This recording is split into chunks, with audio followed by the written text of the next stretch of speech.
பிரியமானவர்களே, இயேசு கிறிஸ்துவின் நாமத்தில் உங்களுக்கு என் அன்பின் வாழ்த்துக்கள். சரி, இந்த நேரத்துல எனக்கு என்ன வார்த்தை வைத்திருக்கிறார் என்று நீங்கள் நினைக்கலாம். உங்களுக்கு ஒரு அற்புதமான வார்த்தை ஆண்டவர் வைத்திருக்கிறார். யோபு 42 அதிகாரம் 2வது வசனத்தில், தேவரீர் சகலத்தையும் செய்ய வல்லவர், நீர் செய்ய நினைத்த ஒன்றும் தடைப்படாது என்று ஒரு பக்தன் அழகாய் சொல்லுகிறார்.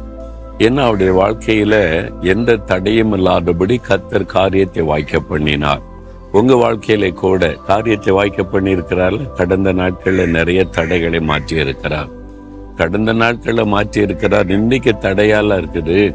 இந்த காரியம், பிசினஸ் காரியம், ஊழிய காரியம், என்னுடைய பிள்ளைகள் காரியம், இவனுடைய வீட்டு காரியம், இது தடையாகிட்டே இருக்குது அப்படின்னு நினைக்கிறீங்களா?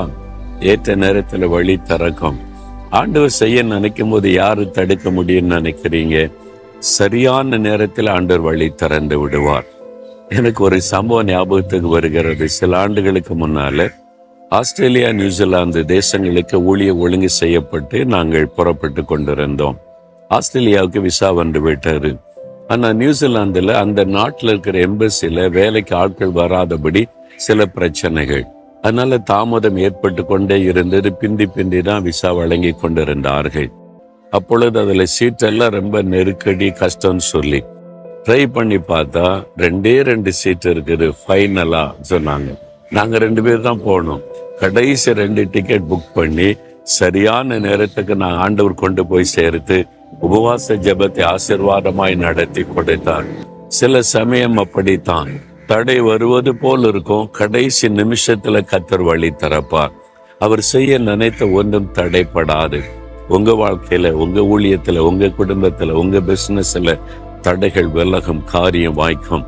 சொந்த போகாதங்க, விசுவாசத்தோட சொல்லுங்க, தேவரீர் செய்ய நினைத்த ஒன்றும் தடைப்படாது, நீர் எல்லாவற்றையும் செய்ய வல்லவர்னு சொல்லுங்க. இன்றைக்கு ஒரு அற்புதம் நடக்கும். தேவரீர் நீர் சகலத்தையும் செய்ய வல்லவர், நீ செய்ய நினைத்த ஒன்றும் தடைப்படாது என்பதை விசுவாசிக்கிறோம். இந்த மகளுடைய வாழ்க்கையில, இந்த மகனுடைய வாழ்க்கையில இயேசுவின் நாமத்தில் தடைகள் மாறட்டும், காரியம் வாய்க்கட்டும். இயேசுவின் நாமத்தில் ஜெபிக்கிறோம். ஆமேன், ஆமேன்.